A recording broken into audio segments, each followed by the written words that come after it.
Although we spent most of our time looking at the negative impacts on animal populations, we've also had many positive impacts on animal populations as well.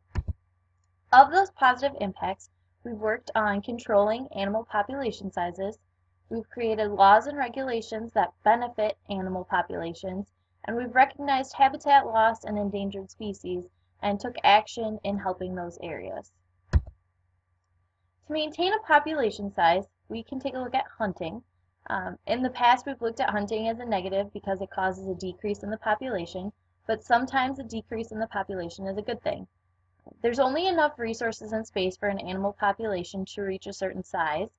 This is called its carrying capacity. So, in each animal population, you can only get so large before certain animals start to die off.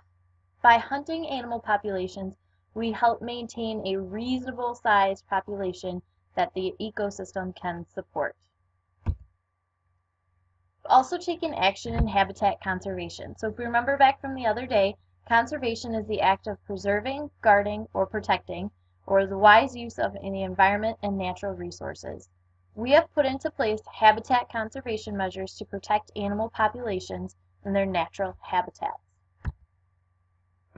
We have also created the Endangered Species Act. An endangered species is a species recognized as likely to become extinct.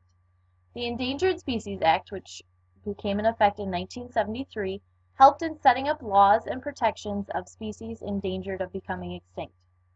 With this recognition, we can protect the remaining individuals of the population of species and work towards helping the species recover. So, an example that we've had in the past was the bald eagle. So in 1967, bald eagles became protected, not necessarily under the Endangered Species Act, that wasn't around yet, but they came protected through their own law. They were endangered because they were losing their habitat quickly.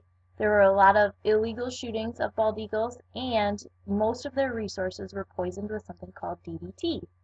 So because we've recognized the bald eagle was becoming endangered, and we put forth efforts to protect it, it came off the endangered species list in 2007 and is now a recovering species.